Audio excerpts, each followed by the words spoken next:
भगवान के गुण गायन में परम प्रवीण हैं देवर्षि श्री नारद जी। सदा भगवान के गुण गाते हैं, सदैव। एक दिन की बात, काम विजय का अभिमान लेकर लौटे। अभिमान लिया कि मैंने काम को जीत लिया। यद्यपि भगवान की कृपा से ही बचे थे। अब देखो नारद जी करते क्या है, भगवान के गुण गाते हैं। और इसीलिए जब हिमगिरी गुहा एक अति पावन, हिमालय में गए, एक गुफा, और पावन ही नहीं अति पावन। किसी ने कहा कि हिमालय तो संपूर्ण पावन है, अति पावन क्यों है यह गुफा? तुलसीदास जी बोले इसलिए यह अति पावन है क्योंकि वह समीप सुरसरी सुहावन। गंगा जी बह रही हैं यहां।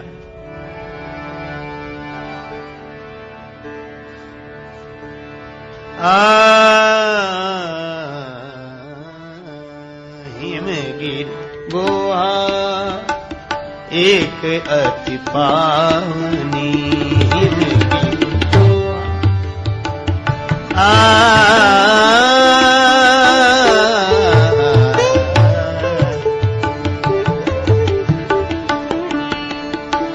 हिमगिरी गुहा एक अति पावन। हिमगिरी गुहा वह समीप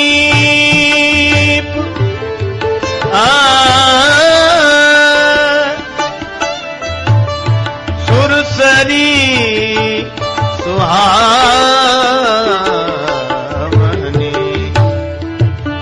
सुरसरी सुहावनी। हिमगिरी गुहा,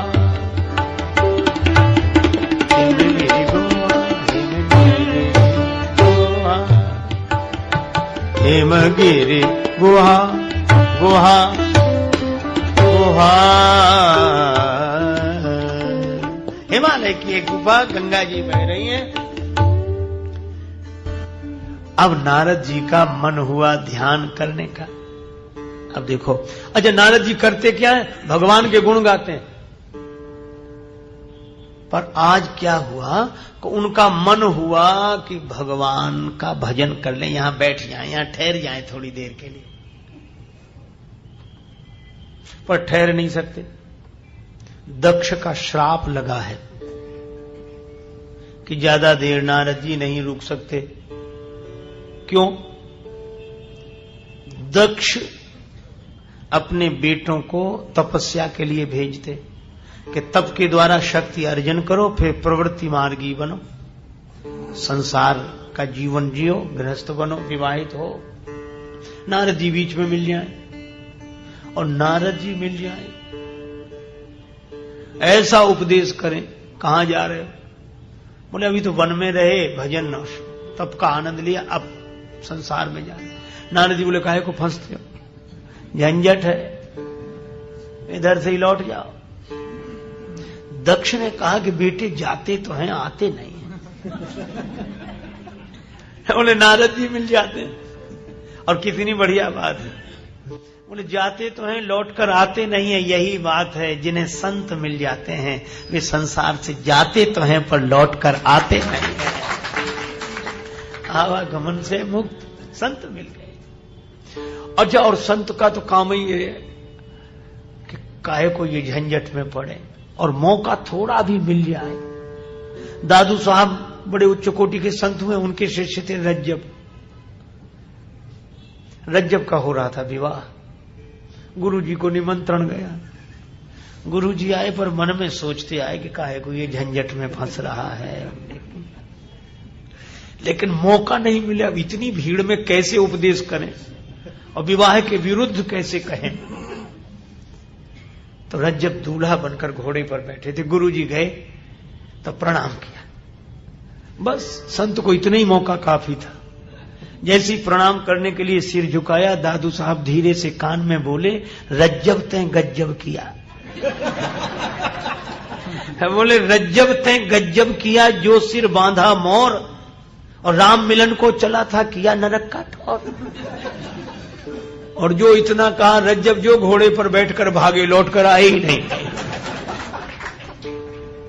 और नारद जी विरक्त शिरोमणि, और नारद जी ने कहा भगवान का भजन करो और अपने जीवन का लाभ प्राप्त करो, काहे को ये झंझट में पड़ते हो, बहुत कठिन है। अब एक पक्ष तो यह है, लेकिन दूसरे पक्ष से विचार करें। दक्ष ने श्राप दे दिया कि नारद जी ज्यादा देर कहीं ठहर ही नहीं सकते। नारद जी को जब श्राप का पता लगा तो और खुश हुए। संत तो हर परिस्थिति में खुश। किसी ने कहा कि आपको श्राप लगा, ज्यादा देर एक जगह ठहर ही नहीं सकते। नारद जी बोले और अच्छा है, ज्यादा लोगों का फायदा होगा।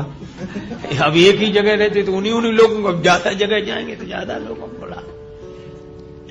अच्छा, अब दक्ष का श्राप लग गया विरक्त को। इन कथाओं का संकेत क्या है?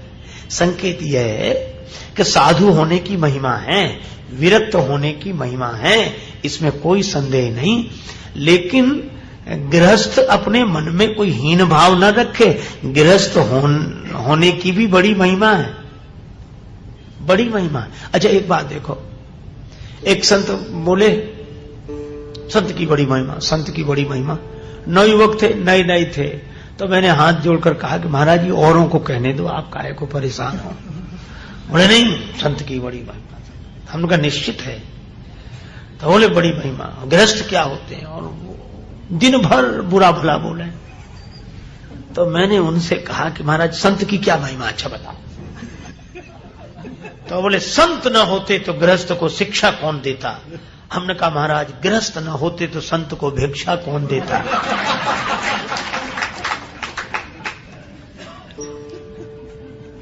तो बोले ये भी कोई बात हुई। हमारी बड़ी महिमा इसलिए है कि हमने विवाह नहीं किया। तो अब वो ज्यादा नाराज हो रहे थे, तो मैंने मजाक में कहा उनसे, हमने कहा महाराज एक बात पूछें। बोले क्या? हमने कहा किया नहीं कि हुआ नहीं, इसमें दो बातें हैं।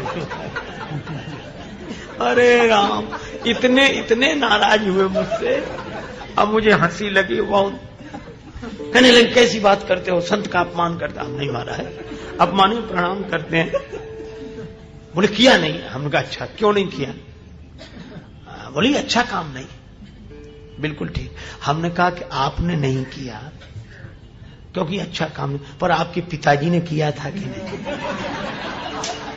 बोले हाँ जरूर किया था। हमने कहा आप अच्छे महात्मा हैं, मैं आपको प्रणाम करता हूं।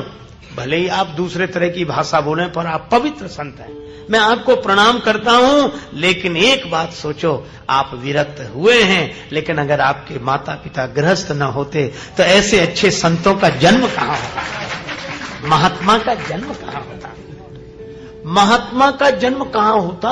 अरे अगर गृहस्थ न होते तो महात्मा का जन्म कहां होता, और महात्मा की कौन कहे, अगर गृहस्थ न होते तो परमात्मा कहां अवतार लेकर आते हैं।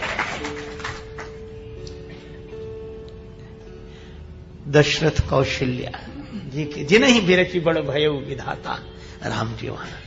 इसलिए भाई संत की महिमा कम नहीं है, पर गृहस्थ भी अपने स्वाभिमान में रहे। हमारे यहां तो 4 आश्रम है, धन्यो गृहस्थ आश्रम कहा गया है। तो दक्ष का पक्ष यह था कि सभी विरक्त हो जाएंगे तो विरक्त आने बंद हो जाएंगे, फिर विरक्तों का जन्म होना बंद हो जाएगा, संतों का जन्म होना बंद हो जाएगा। तो यह भी एक पक्ष है। और गृहस्थ विरक्त में मेरी व्यक्तिगत धारणा यह है, मैं इतना ही अंतर मानता हूं कि जैसे बड़ा शहर होता ना तो 2 सड़कें बनी होती, एक सड़क शहर के बीच से जाती, एक बाईपास रोड। तो वो संसार के शहर से जो बाईपास रोड से निकल जाए वो महात्मा है, और जो शहर की सड़क के बीच से निकले वो गृहस्थ है। आगे जाकर तो दोनों सड़क एक ही होनी है। और इसीलिए दक्ष का श्राप लग गया। अब नारद जी का मन आज भगवान का भजन करने का है, लेकिन श्राप लगा है तो ठहर कैसे पावे। सुमिरत हरि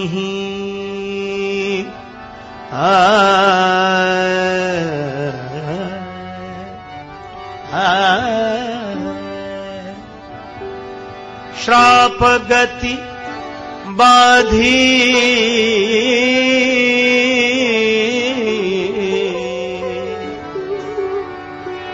भगवान की महिमा देखो। कर्म का फल श्राप के रूप में लगा था। और भगवान अगर चाहें तो ऐसे प्रारब्ध को भी बदल सकते हैं। भगवान की बड़ी शक्ति है। काशी नरेश ने तुलसीदास जी से विनय की, मार्केश का प्रबल योग है, नवग्रह प्रतिकूल हो गए। तुलसीदास जी बोले घबराओ नहीं, नवग्रह से ऊपर एक ग्रह है। कौन? भगवान का अनुग्रह है। ऐसे और तब ये पद गाया उन्होंने, बहुत प्रसिद्ध है, आप लोगों ने सुना होगा, मैं केवल याद दिला रहा हूं। जब जान के नाथ सहाय कर, जब जान के नाथ सहाय कर, जब जान के नाथ सहाय, तब कौन बिगाड़ करे नर तेरो जानकी नाथ सहाय।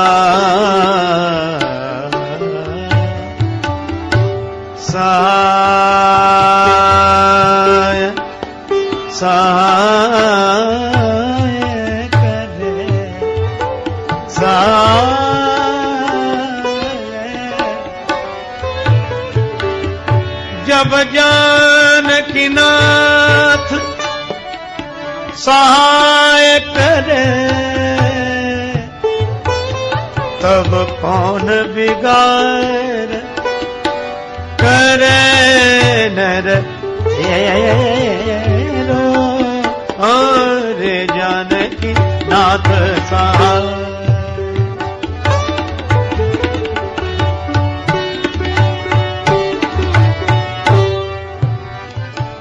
सूरज मंगल ग्रहों के नाम, सोम भृगु सुत बुधयर गुरु वरदायक तेरो,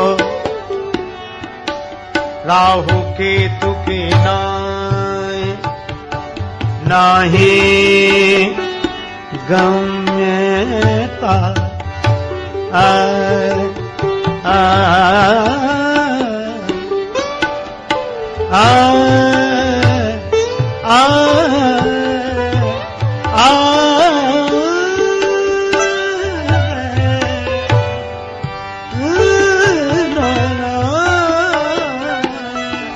राहु केतु की गम्यता, संग सने चर होत सबेरो जानकी नाथ सहाय करे, तब कौन बिगाड़ करे करे नर तेरो जानकी नाथ सहाय, नाथ सहाय, नाथ सहाय।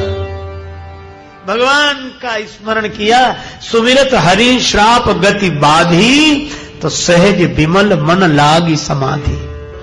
पर इस प्रसंग में केवल इतना ही विचार करना है कि नारद जी एक जगह ठहर गए। ये नारद जी की विशेषता थी कि भगवान का गुण, भगवान की कृपा। पर नारद जी भगवान का गुण भूल गए, ध्यान बैठ गए। अब नारद जी की समाधि देखकर इंद्र को बड़ी परेशानी हुई, इंद्र को बड़ी चिंता रहती। जितने ये पद पर बैठे लोग हैं निश्चिंत नहीं रहते, बड़ी चिंता रहती। अरे कहीं इनकी समाधि भंग करो। किसी ने कहा कि नारद जी तो अच्छा काम कर रहे हैं, समाधि में रहकर भगवत चिंतन करना तो अच्छा काम है, और तुम अच्छा काम क्यों नहीं होने दे रहे हो? इंद्र ने कहा जो पद पर बैठा हुआ व्यक्ति है वो समाज में अच्छा काम किसी दूसरे के द्वारा नहीं होने देता। क्यों? बोले समाज में उसकी छवि अच्छी बन गई तो अपना क्या होगा, इसलिए इनकी समाधि भंग करो। कामदेव को भेजा। पूरे सहायकों के साथ गया पर कुछ नहीं बिगड़ा। क्यों? सीम की चापी सकई को तासु, बड़ रखवार रमापति जासु। भगवान रक्षा कर रहे हैं। एक संत गाते हैं, जिसके रक्षक है श्री राम,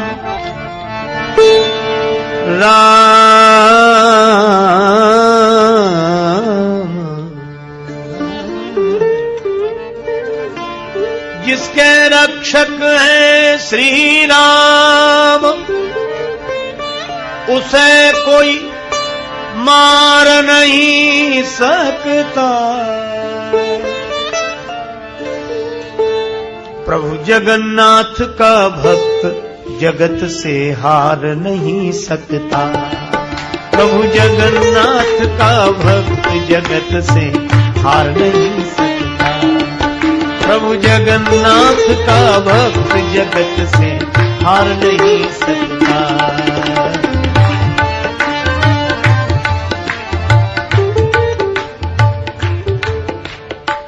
काम का भी कोई प्रभाव नहीं पड़ा नारद जी पर, तो काम चरणों में आ गया। सहत सहाय सभीत अति मान हार मन मैन, कह सी जाय मुनि चरण तब कह सुठी आरत बैन।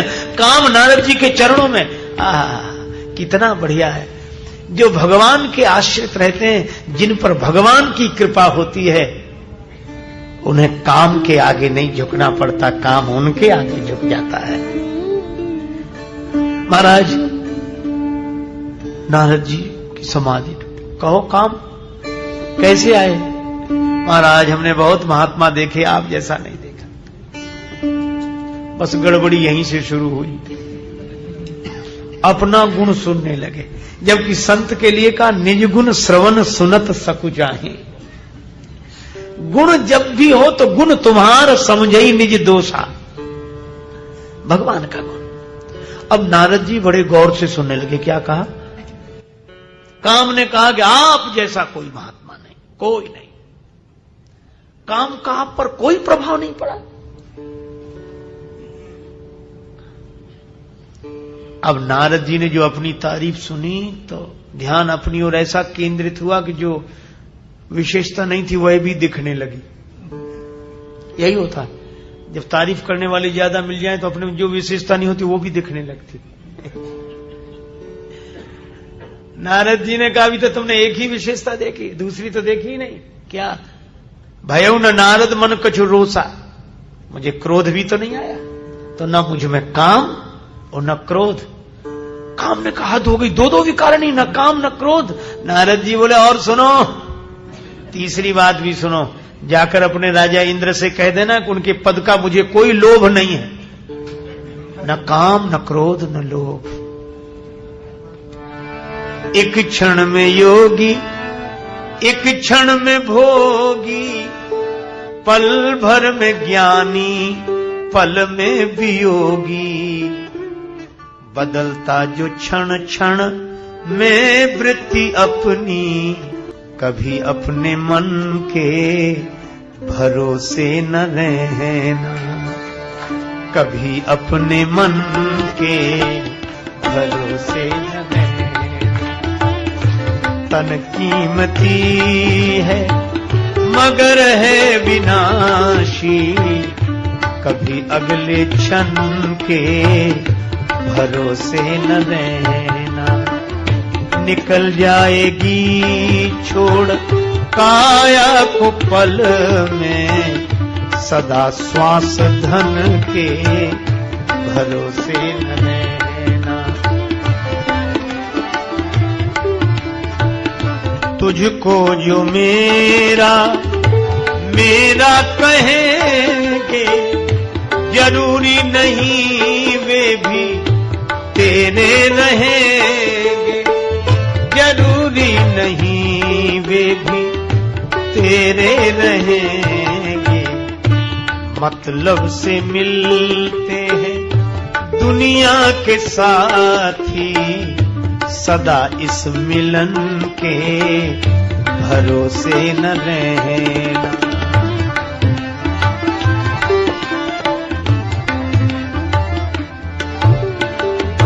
हम सोचते काम दुनिया के कर ले, धन धाम अर्जित कर नाम कर ले, धन धाम अर्जित कर नाम कर ले। फिर एक दिन बन के साधु रहेंगे, उस एक दिन के भरोसे न रहना, उस एक दिन के। राजेश अर्जित गुरु ज्ञान कर लो, या प्रेम से राम गुणगान कर लो, या प्रेम से राम गुणगान कर लो, अथवा श्री राम नाम रटो नित नियम से, किसी अन्य गुण के भरोसे न रहना।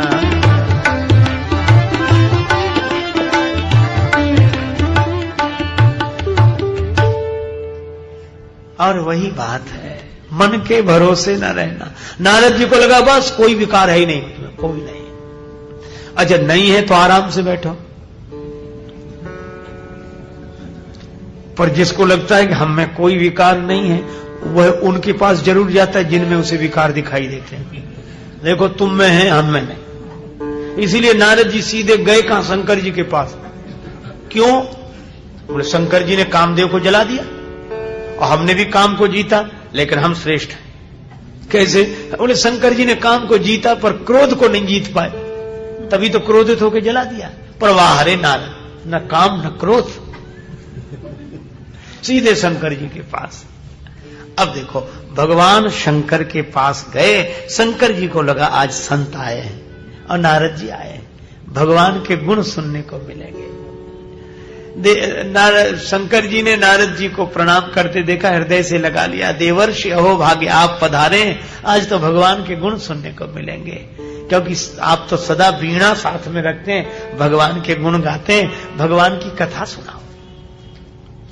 नारद जी बोले आजकल हम नई कथा सुनाने लगे। शंकर जी ने सुना कि कथा तो परम पुरातन नित्य नूतन, ये नई कथा का क्या मतलब है? तो बोले रामचरित ही सुनाएंगे। तुलसीदास जी ने व्यंग किया, मार चरित शंकर ही सुनाए। रा की जगह मां आ गया, राम नहीं मार चरित, काम, राम कथा की जगह काम कथा। फिर मैं समाधि में बैठो, काम आया और वैसे वैसे। शंकर जी को लगा कि क्या यही कथा है भगवान की? चौथी भगति मम गुणगन करई कपट तजी कान, और ये कथा के नाम पर आत्मविज्ञापन। शंकर जी तो चुपचाप बैठे रहे। अब श्रोता कुछ प्रतिक्रिया व्यक्त न करे तो वक्ता को भी लगता है कि क्या हो रहा है। शंकर जी कुछ बोले ही नहीं।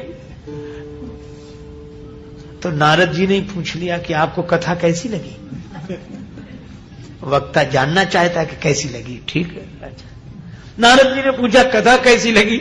हमारे भोले भगवान शंकर जी बोले कथा कैसी लगी यह तो मैं नहीं कहूंगा, पर एक प्रार्थना एक बार नहीं बार बार करूंगा, बार बार बिनवो मुनि तो ही, कि जैसे यह कथा हमें सुनाई है ऐसे और कहीं मत सुनाना, यही तक ठीक है। अब इससे अधिक भर्त्सना क्या हो सकती है कथा की? नारद जी बोले किसी से मुझे क्या मतलब, मुझे तो भगवान से मतलब है, बस मैं तो भगवान का हूं, भगवान मेरे, बस भगवान से मतलब। शंकर जी बोले हां, जिनसे उन्हीं को मत सुनाना, और कोई सुन भी ले तिमी जनी हरि ही सुनाए हो कबहू, भगवान को मत सुनाना कभी। नारद जी बोले वैसे तो नहीं सुनाएंगे, और अगर चर्चा चल जाए तो? अपनी तरफ से नहीं सुनाएंगे, चर्चा चल जाए। शंकर जी बोले चले हूं प्रसंग दुराये हो तब हूं, चर्चा चल भी जाए तो ये छिपा लेना। अब वही बात है, नारद जी से शंकर जी कह रहे हैं कि छिपा लेना, और हनुमान जी क्या करते हैं, तरु पल्लव में रहा लुकाई। वक्ता कौन? बोले जो अपने को छिपा ले और भगवान के गुणों को प्रकट कर दे। शंकर जी भी यही कह रहे हैं कि छिपा लेना, चलो प्रसंग दुरायु तब। भगवान शंकराचार्य कहते हैं मणिरत्नमाला प्रश्नोत्तरी में, कोवा गुरुर्यो, गुरुदेव कौन? उत्तर ही हितोपदेष्टा। और भगवान शंकर तुम त्रिभुवन गुरु वेद बखाना, तो शंभुदीन उपदेश हित नहीं नारद ही सुहान। नारद जी को अच्छा नहीं लगा। भरद्वाज कौतुक सुनो हरि इच्छा बलवान। नारद जी को अच्छा नहीं लगा, बोले हमको क्या जरूरत है जो भगवान के पास जाए, अब तो हमने वो योग्यता प्राप्त कर ली कि भगवान ही हमें बुलाएंगे। चले गए। तब बिरंची के लोक सिधाए ब्रह्मा जी के यहां। अब नारद जी बेचारे रोज प्रतीक्षा करें कि वैकुंठ से अब निमंत्रण आएगा कि नारद जी आपने जो कीर्तिमान स्थापित किया है, आपका अभिनंदन समारोह है। कोई खबर नहीं। अब नारद जी को लगे कि क्या हुआ। एक दिन लक्ष्मी माता ने भगवान से कहा कि नारद जी की आपने कोई खबर ही नहीं ली। भगवान बोले कि नारद जी को जो बीमारी हुई है ना, अब अच्छी तरह खबर लेंगे अभी। अब नारद जी बेचारे ठहरे महात्मा, परिवार वाले होते तो किसी सदस्य को भगवान के पास भेजते अपनी सूचना भिजवाने के लिए। अब नारद जी अकेले ही, तो बोले चलो एक बार हम ही कहकर आते हैं। और इसीलिए तुलसीदास जी व्यंग भी करते हैं और घटना करते। एक बार कर तल बर बीना, एक बार कर तल बर बीना, बार कर तल एक बार कर बर बीना,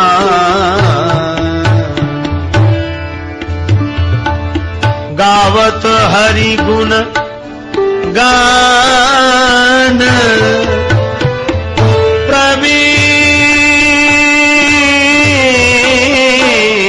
प्रवीणा, कर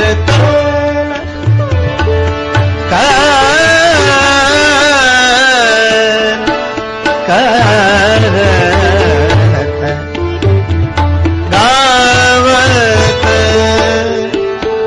हरि गुण गान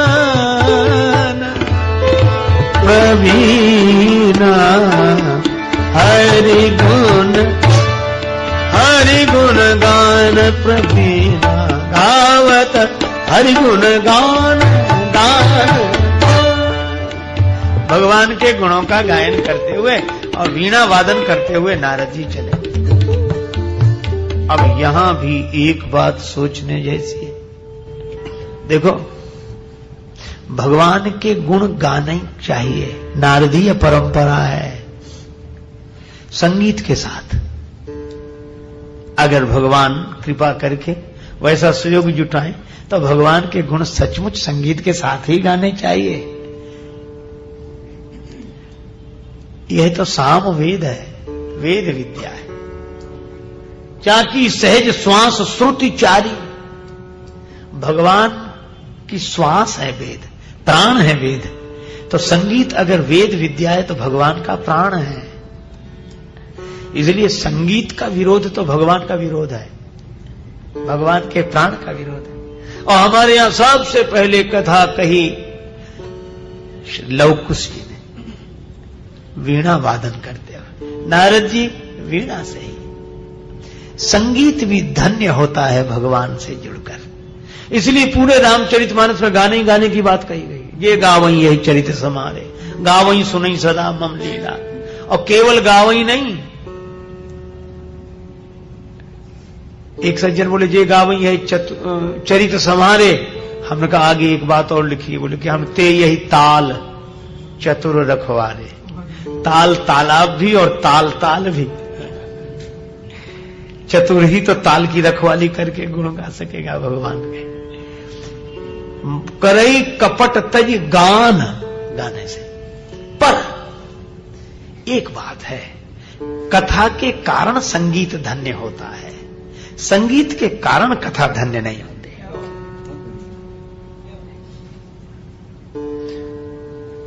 नमक के कारण दाल में स्वाद होता है, पर नमक दाल नहीं होता है। दूध में शर्करा हो, पर शर्करा में दूध न हो। इसीलिए संगीत धन्य हो जाए, राग अनुराग से जुड़कर धन्य हो जाते हैं। और वे धन्य हैं जो संगीत के स्वरों का, रागों का उपयोग भगवान के गुण गाने में करते हैं, उनसे महान अर्थ होता है। क्योंकि भगवान की वस्तु भगवान को समर्पित। लेकिन यहां दूसरी बात हो गई।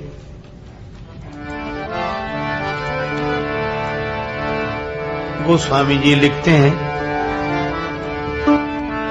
एक बार कर तल बर बीना, एक बार कर तल बर,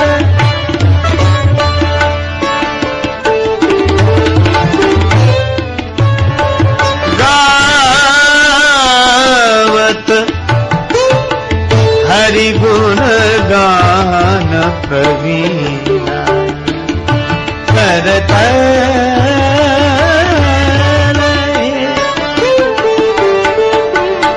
एक बार करतल बर दी, एक बार करतल बर, एक बार करतल बर, एक बार करतल बर दीना।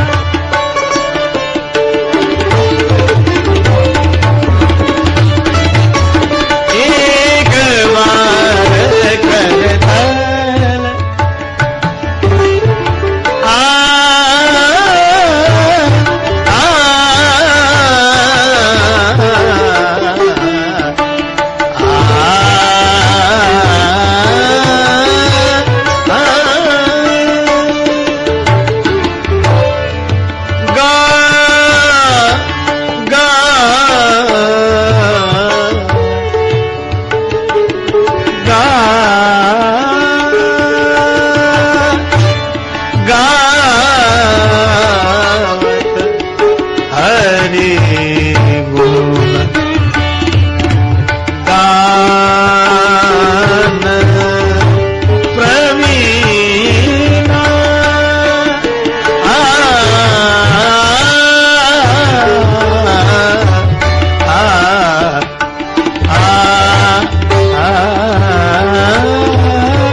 एक बार करतल वर वीणा, गावत हरिगुण गान प्रवीणा। इस पंक्ति में विशेषण कहां जुड़ा है? एक बार करतल, एक बार की बात है। हाथ में नारद जी वीणा लिए हैं ऐसा नहीं लिखा, वर वीणा, श्रेष्ठ वीणा। अच्छा, वीणा के साथ विशेषण जुड़ा श्रेष्ठता का, और उसके बाद अंत में गावत हरिगुण, कौन? गान प्रवीणा, गायन में प्रवीण। बेचारा हरिगुण तो दोनों के बीच में फंस गया। गावत हरिगुण गान प्रवीणा, वर वीणा और गायन में प्रवीण। और सही बात है, इसका एक अर्थ तो यह है कि हरिगुण से जो साज जुड़ जाए वही श्रेष्ठ साज है, और हरिगुण जिस कंठ से गाया जाए, जिस गायक के द्वारा गाया जाए, वही प्रवीण है। राग राग के राग में जगत राग सब छोड़, प्रेमी प्रीतम राम है, राग राम से जोड़। पर नारद जी ने दूसरे ढंग का अर्थ लगाया। बात तो यह थी कि भगवान की कथा के कारण साज धन्य हुआ, और भगवान के गुण गाने के कारण आवाज धन्य हुई। पर नारद जी ने यह अर्थ लगाया कि साज बढ़िया है, आवाज बढ़िया है, इसलिए हरिगुण बढ़िया हो रहा है, हरिगुण गान बढ़िया हो रहा है। ध्यान जाना था भगवान के गुण पर और ध्यान चला गया साज और आवाज पर। इसका यह अर्थ नहीं कि साज आवाज का उपयोग न हो, पर उसमें ध्यान भगवान के गुण की तरफ रहना चाहिए कि आज हम ये कंठ धन्य हुआ, यह साज धन्य हुआ, संगीत धन्य हुआ भगवान की सेवा में आकर। लेकिन संगीत और आवाज के कारण कथा धन्य हुई, यह भगवान के गुण गायन में कपट हो गया। चौथी भगति मम गुणगन करई कपट तज गान। और नारद जी जा रहे हैं भगवान के पर सोच के यार एक ही बार जाएंगे, ये बार बार जाना ठीक नहीं है, बार बार जाने से इज्जत नहीं रहती है, प्रतिष्ठा नहीं था, एक बार। और भगवान समझ गए कि आ रहे हैं नारद जी। भगवान तो बड़े कौतुकी हैं। जैसे ही नारद जी के आने का हुआ तो प्राय ऐसा होता था कि नारद जी आते, भगवान के चरणों में प्रणाम करते, भगवान उठाकर हृदय से लगाते। आज भगवान ने लीला ही बदल दी। जैसे ही नारद जी आए प्रणाम करने लगे, भगवान ने उन्हें चरणों तक पहुंचने नहीं दिया, हाथ ही पकड़ लिए बीच में। उन्हें हरस मिले उठी रमा निकेता। भगवान ने नारद जी को हृदय से लगा लिया, प्रणाम नहीं करने दिया। नारद जी मन ही मन बड़े खुश हुए कि भगवान भी समझ गए कि पुराने वाले नारद नहीं रहे अभी, अब इनको चरणों की कोई जरूरत नहीं, अब तो मिल रहे हैं और बराबरी वाले मिलते ही हैं। अब जो भगवान सो हम बराबरी के। लेकिन ये भूल गए कि भगवान के चरण छूट गए। अब नारद जी मिल तो गए लेकिन बैठने नीचे लगे। भगवान बोले नहीं वहां नहीं, वहां यहां बैठे आसन ऋषि समेता। भगवान ने बगल में उठा लिया और एक व्यंग भी किया प्रभु ने। बोले बिहसी चराचर राया, बहुत दिनन कीनी मुनि दाया। भगवान बोले हे मुनि महाराज, बहुत दिन में दया की। भगवान का व्यंग यह था कि पहले तो आप दर्शन करने आते थे, अब तो दया ही करने आए होंगे। अब आपको दर्शन की तो जरूरत नहीं, दया करने। कहां रहे? बस नारद जी इसी मौके की तलाश में थे। जब पूछा कहां रहे तो बोले महाराज समाधि लग गई थी। पूरा जो शंकर जी ने रोका था वो सब सुनाया। भगवान बोले अरे नारद जी, तुम्हारे सुमिरन ते मिटहि मोह मार मदमान। तुम्हारा जो स्मरण करेंगे उनके विकार मिट जाएंगे, मोह मद मान मिट जाएंगे जो आपका स्मरण करेंगे। नारद जी और खुश हुए कि अभी तक भगवान के स्मरण से विकार मिटते थे, अब हमारे स्मरण से मिटेंगे। और नारद जी ने फिर वही कपट की बात आई। नारद कहा सहित अभिमाना, कृपा तुम्हारी सकल भगवाना। गा रहे हैं भगवान के गुण और भगवान से ही कपट। भगवान कहते नहीं, चौथी भगति मम गुणगन करई कपट तज गान। अभिमान है लेकिन भाषा विनम्रता की, कृपा तुम्हारी सकल भगवाना। लेकिन भगवान ने कहा कि चलो कल्याण तो नारद जी का करना ही है। नारद जी विदा हुए। लक्ष्मी जी ने कहा कि आपने ये नारद जी का अभिमान बढ़ाया क्यों? जब अभिमान था तो इतना सम्मान क्यों किया? अभिमान का उपचार तो अपमान है, और आपने प्रणाम नहीं बराबरी से बिठाया और हृदय से लगा लिया, ये बढ़ाया क्यों? भगवान बोले जरूरत थी। कैसे? बोले किसी आदमी के हाथ में फोड़ा हो गया, वो गया डॉक्टर के पास, डॉक्टर साहब अभी अभी उठाए, दवा दी, ये गोली खा लेना वहीं बैठ जाएगा। और मान लो उस आदमी ने दवा ले तो ली, खाई नहीं, अब वो बढ़ गया। अब गया दूसरे डॉक्टर के पास, साहब ये डॉक्टर ने कहा कि भाई अब तो इसका ऑपरेशन होगा, बढ़ गया है, अब बैठेगा नहीं। तो बोले फिर ऑपरेशन कर दीजिए। बोले ऑपरेशन लायक हुआ नहीं है अभी तो इसे और बढ़ने दो। भगवान ने यही किया कि नारद जी के मन में अभिमान का फोड़ा हुआ था, तो पहले वैद्य डॉक्टर शंकर भगवान ने उपदेश की गोली दी थी। अगर ये उस उपदेश की गोली का सेवन कर लेते तो अभिमान का फोड़ा वहीं बैठ जाता। भगवान नारायण बोले अब तो ऑपरेशन करना पड़ेगा। बोले इसीलिए हमने और बढ़ाया ताकि ऑपरेशन लायक हो जाए। और श्रीपति निज माया तब प्रेरी, सुनहु कठिन करनी ते केरी। और नारद जी का उपचार भगवान ने किया। पर इस प्रसंग से उपदेश यही मिला कि नारद जी भगवान के गुण तो गाते हैं, और पर अंतिम बात में यह कह दूं, इस प्रसंग का समापन करने में आप यह न समझिए कि नारद जी हम लोगों से भी गए बीते हैं या नारद जी हमारे ही तरह हैं। ऐसा नहीं है। आप इसको ऐसे समझें कि जैसे भगवान कहते हैं कि ऋषियों में मैं नारद हूं। असल में जैसे छोटा सा बालक आंगन में चलना सीख रहा हो तो मां उसकी हथेली पकड़ लेती और कहती बेटा आगे आओ, सीधे चलो, सीधे आ जाओ, सीधे आ जाओ। और मां पीछे पीछे उल्टी चलती है। तो क्या मां को सीधा चलना नहीं आता जो उल्टी चलती है? अरे आता है, वह तो सीधा चलना सिखा रही है, तो उल्टी क्यों चल रही है? बोले मां सीधा चलना जानती है, लेकिन वह तो उल्टी चलने की लीला इसलिए कर रही है ताकि उसका बेटा सीधा चलना सीख जाए।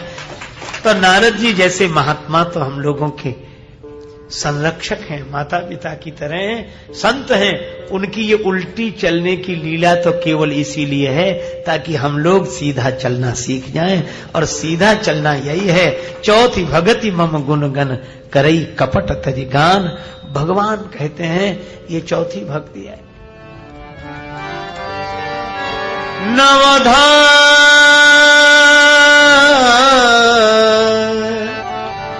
नवधा भगति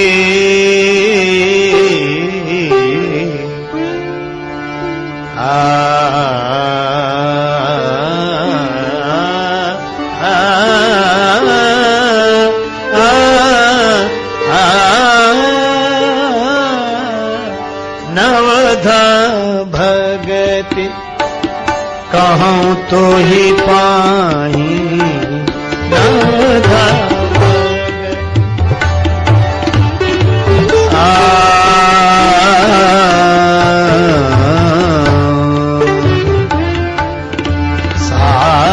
सावधान सुन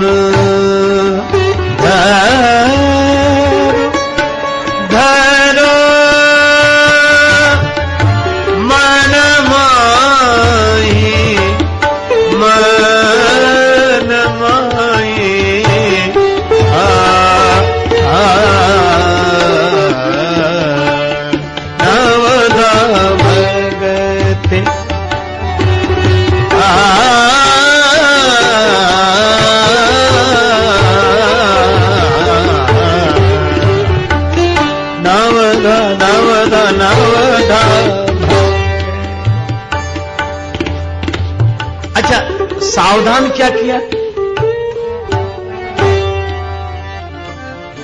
औषधि लेने में सावधानी यह रखनी चाहिए कि परहेज बराबर बना रहे।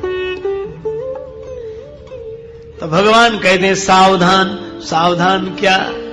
भक्ति का सेवन तो करो, लेकिन जो परहेज बताया वह जरूर करते रहे। तो गुरुदेव की चरण सेवा में परहेज क्या है? अभिमान का। गुरुपद पंकज सेवा, ये भक्ति की संजीवनी बूटी तो लो, लेकिन अभिमान का परहेज करो। और भगवान के गुण गाना मेरी भक्ति है। प्रभु कहते हैं मेरे गुणों का गायन, लेकिन परहेज काहे का है? कपट का। चौथी भगति मम गुणगन करई कपट तज गान। इसमें कपट का त्याग, कपट का परहेज है। सावधानी यही है कि यह भक्ति बिना यत्न प्रयास के अविद्या से मुक्त कर देगी, पर शर्त है कि परहेज के साथ श्रद्धा पूर्वक इस औषधि का सेवन किया जाए। तुलसीदास जी एक दोहे में कहते हैं बिगड़ी जन्म अनेक की अबहीं सुधरे आज, होई राम को नाम जप तुलसी तज कु समाज। तो चौथी भक्ति में कपट का ही परहेज है। भगवान के इस उपदेश को यहाँ विराम। भगवान